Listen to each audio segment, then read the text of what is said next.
റിയാസ് മൗലവി വധക്കേസ് വിധിക്കെതിരെ ഹൈക്കോടതിയിൽ അപ്പീൽ നൽകുമെന്ന് ഭാര്യ സൈദ. പ്രോസിക്യൂഷന് വീഴ്ച സംഭവിച്ചിട്ടില്ലെന്നും കോടതിയിൽ പൂർണ്ണ വിശ്വാസമുണ്ടെന്നും സൈദ പ്രതികരിച്ചു. പ്രോസിക്യൂഷനായിട്ട് വീഴ്ച പറ്റിയിട്ടായിട്ട് യാതൊരു ഇതുമില്ല, പൂർണ്ണ വിശ്വാസമുണ്ട്. പ്രോസിക്യൂഷനെ കമ്മിറ്റിക്കാരായിട്ട് പൂർണ്ണ വിശ്വാസമുണ്ട്.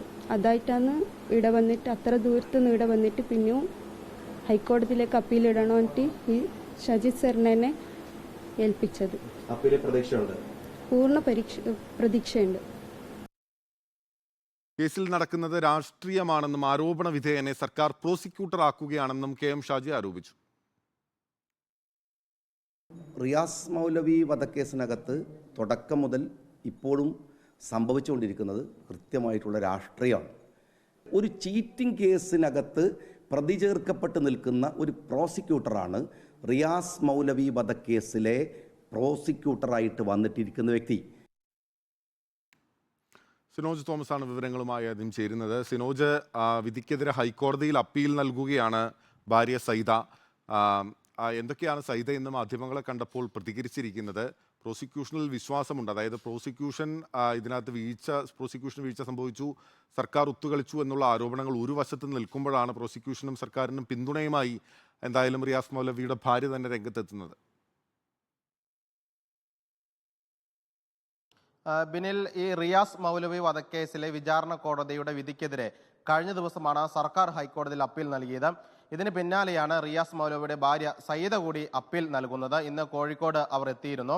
ഈ കേസിലെ സ്പെഷ്യൽ പബ്ലിക് പ്രോസിക്യൂട്ടറായ അഡ്വക്കേറ്റ് ടി ഷാജിത്തുമായി സംസാരിച്ച് ടി ഷാജിത്ത് വഴിയാണ് ഹൈക്കോടതിയിൽ അടുത്ത ദിവസം തന്നെ, പറ്റുമെങ്കിൽ തിങ്കളാഴ്ച തന്നെ ഹർജി നൽകുമെന്നാണ് കുടുംബം അറിയിച്ചിരിക്കുന്നത്. സയ്യിദയ്ക്കൊപ്പം ഈ പള്ളി കമ്മിറ്റി ഭാരവാഹികളും ആക്ഷൻ കമ്മിറ്റി ഭാരവാഹികളും ഉണ്ടായിരുന്നു. അവർ പറയുന്നത്, നിലവിൽ വിചാരണ കോടതിയിൽ പ്രോസിക്യൂഷൻ ഉയർത്തിയ വാദങ്ങൾക്ക് വീഴ്ച ഉണ്ടായിട്ടില്ല. നിലവിലെ സാക്ഷി വാദങ്ങളും വെച്ച് തന്നെ അപ്പീൽ നൽകുമെന്നും ആ അപ്പീലിൽ ഹൈക്കോടതിയിൽ വിശ്വാസമുണ്ടെന്നും വിചാരണ കോടതി വെറുതെ വിട്ട 3 പ്രതികളെയും ഹൈക്കോടതിയിൽ നിന്ന് ശിക്ഷ വാങ്ങിക്കൊടുക്കാൻ സാധിക്കുമെന്നൊരു പ്രതീക്ഷയാണ് റിയാസ് മൗലവിയുടെ കുടുംബം പങ്കുവച്ചിരിക്കുന്നത്. അതായത് 7 വർഷം മുൻപ് നടന്ന ഒരു കേസ്, ഈ കേസിന്റെ വിചാരണ കാലയളവിൽ പോലും ഈ കുടുംബമോ അല്ലെങ്കിൽ ആക്ഷൻ കമ്മിറ്റിയോ പള്ളി കമ്മിറ്റിയോ പ്രോസിക്യൂഷനെതിരെയോ പോലീസിനെതിരെയോ ഒരു പ്രതികരണം നടത്തുകയോ അല്ലെങ്കിൽ വിമർശനം നടത്തുകയോ ചെയ്തിരുന്നില്ല. അതുതന്നെയാണ് ഈ വിധി വന്ന ശേഷം തുടരുന്നത്. അതായത് ഈ പോലീസ് അന്വേഷണം ശരിയായിരുന്നു, ശരിയായ പ്രതികളെയാണ് പിടികൂടിയത്, പ്രോസിക്യൂഷൻ ഉന്നയിച്ച വാദങ്ങളും ശരിയായിരുന്നു, തെളിവുകളും ശരിയായിരുന്നു. പക്ഷേ വാദികൾ പോലും ഉന്നയിക്കാത്ത വാദങ്ങൾ കണ്ടെത്തിക്കൊണ്ടാണ് വിചാരണ കോടതി പ്രതികളെ വെറുതെ വിട്ടതെന്നാണ് കുടുംബം പറയുന്നത്. അതുകൊണ്ട് തന്നെ നിലവിലെ വിചാരണ കോടതി നടത്തിയ വാദങ്ങളും വിചാരണ കോടതി നടത്തിയ വിധി നിർണയവും കൂടി ഹൈക്കോടതി ബോധ്യപ്പെടുത്തി അതിൽ ഏതൊക്കെ പഴുതുകളാണ് ഉള്ളതെന്ന് ചൂണ്ടിക്കാട്ടിക്കൊണ്ട് നിലവിൽ ഹൈക്കോടതിയിൽ നിന്ന് ഒരു അനുകൂല വിധി നേടിയെടുക്കുമെന്നാണ് കുടുംബം പറയുന്നത്. ബിനിൽ.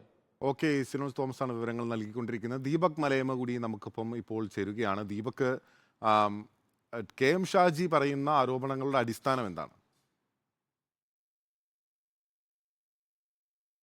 ബില്ലിൽ ഏറ്റവും പ്രധാനപ്പെട്ട കാര്യം, നേരത്തെ തന്നെ ഈ പ്രോസിക്യൂഷന്റെ വീഴ്ചയാണ് ഇത്തരത്തിൽ പ്രതികളെ വിടുതൽ ചെയ്യുന്നതിലേക്ക് കാര്യങ്ങൾ നയിച്ചത് എന്നുള്ള ആരോപണവുമായി ലീഗ് ഉൾപ്പെടെ രംഗത്ത് വരുന്ന സാഹചര്യം ഉണ്ടായിരുന്നു. സർക്കാരിനെതിരെ കൃത്യമായി അത് ഒരു ആയുധമാക്കി തന്നെ ലീഗ് എടുക്കുകയും ചെയ്തിട്ടുണ്ട്. ആ ഘട്ടത്തിലാണ് ഇപ്പോൾ KM ഷാജി പ്രോസിക്യൂട്ടറുടെ മുൻകാല ചരിത്രം, അദ്ദേഹത്തിന്റെ പശ്ചാത്തലമൊക്കെ വിവരിച്ചുകൊണ്ട് രംഗത്തേക്ക് വരുന്നത്. പ്രോസിക്യൂട്ടർ ഷാജിത്തിനെ സംബന്ധിച്ച ബാലുശ്ശേരി പോലീസ് സ്റ്റേഷനിൽ പോക്സോ കേസ് ഉൾപ്പെടെ ഉണ്ട് എന്നുള്ളതാണ് KM ഷാജിയുടെ ആരോപണം. ഇരയ്ക്ക് വേണ്ടി നൽകാനുള്ള പണം പ്രതിയിൽ നിന്ന് വാങ്ങുകയും ആ പണം ഇരയ്ക്ക് നൽകാതിരിക്കുകയും ചെയ്തതിന്റെ പശ്ചാത്തലത്തിൽ ഇരയായ ആളും ഒപ്പം തന്നെ പ്രതിയായിട്ടുള്ള ആളും ഫയൽ ചെയ്ത 2 കേസുകളാണ് ഷാജിത്തിനെതിരെ ഉണ്ട് എന്ന് KM ഷാജി ആരോപിക്കുന്നത്. അങ്ങനെ ഒരു ക്രിമിനൽ പശ്ചാത്തലം അല്ലെങ്കിൽ ഒരു ഫ്രോഡ് പശ്ചാത്തലമുള്ള ആളെ സംബന്ധിച്ച് അയാളെ പ്രോസിക്യൂട്ടറാക്കി വെക്കാനുള്ള സർക്കാർ തീരുമാനമാണ് ഉണ്ടായിരിക്കുന്നത്. സർക്കാരും അത്തരത്തിൽ ഫ്രോഡുകൾക്കൊപ്പമാണ് എന്നുള്ള നിലപാട് KM ഷാജി സ്വീകരിക്കുന്നു. 2013 നടന്ന സാബിത്ത കൊലക്കേസുമായി ബന്ധപ്പെട്ടുകൊണ്ട് ആ കേസിലും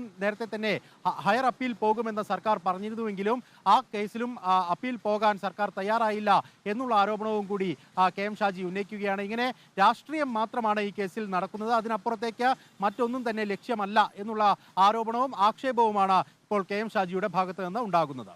ഓക്കെ, ദീപക് മലയമയാണ് വിവരങ്ങൾ നൽകിയത്. കോഴിക്കോട് നിന്ന് പ്രോസിക്യൂഷന് വിശ്വാസമുണ്ട് എന്ന് റിയാസ് മൗലവിയുടെ ഭാര്യ സയ്യിദ പറയുമ്പോൾ പ്രോസിക്യൂഷൻ രാഷ്ട്രീയം കളിക്കുന്നു, സർക്കാർ രാഷ്ട്രീയം കളിക്കുന്നു, ഒപ്പം ആരോപണ വിധേയനായിട്ടുള്ള മുൻ കേസുകളിൽ ആരോപണ വിധേയനായിട്ടുള്ള വ്യക്തിയെയാണ് സർക്കാർ പ്രോസിക്യൂഷനായി നിയമിച്ചത് എന്നാണ് മുസ്ലിം ലീഗ് നേതാവ് KM ഷാജിയുടെ ആരോപണം.